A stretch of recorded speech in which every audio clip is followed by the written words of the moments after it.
ധനുഷിനെ നായകനാക്കി ശേഖർ കമ്മുല സംവിധാനം ചെയ്ത കുബേര OTT-യിലേക്ക് ആമസോൺ പ്രൈം വീഡിയോയാണ് സിനിമയുടെ OTT റൈറ്റ്സ് നേടിയിരിക്കുന്നത്. ജൂലൈ 18-നായിരിക്കും സ്ട്രീമിംഗ് ആരംഭിക്കുന്നതെന്നാണ് റിപ്പോർട്ടുകൾ സൂചിപ്പിക്കുന്നത്.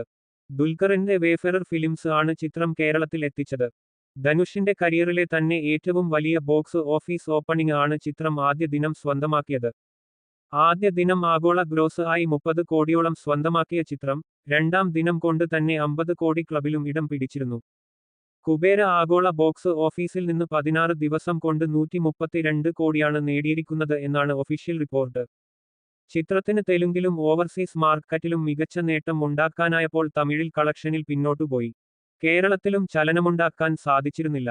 തമിഴിലും തെലുങ്കിലുമായി ഒരുക്കിയ ചിത്രം ഇന്ത്യക്ക് പുറമെ വിദേശത്തും മികച്ച പ്രതികരണമാണ് നേടുന്നത്. നോർത്ത് അമേരിക്കയിൽ ധനുഷിന്റെ കരിയറിലെ തന്നെ ഏറ്റവും വലിയ ഗ്രോസ്റ്റർ ആയി കുബേര മാറിയെന്നാണ് റിപ്പോർട്ട്. ആദ്യ ദിനത്തേക്കാൾ കൂടുതൽ ടിക്കറ്റുകളാണ് ചിത്രത്തിന് രണ്ടാം ദിനം ബുക്ക് മൈ ഷോയിലൂടെ വിറ്റുപോയത്. ധനുഷിനൊപ്പം തെലുങ്ക് സൂപ്പർ താരം നാഗാർജുനയും രശ്മിക മന്ദാനയും എത്തുന്നുണ്ട്. ഈ വർഷം ഇറങ്ങുന്ന ധനുഷിന്റെ രണ്ടാമത്തെ ചിത്രമാണ് കുബേര. ആദ്യ ചിത്രമായ നിലാവ്ക്ക് എൻ മേൽ എന്നടി കോപം തിയേറ്ററിൽ സമ്മിശ്ര പ്രതികരണമായിരുന്നു നേടിയിരുന്നത്.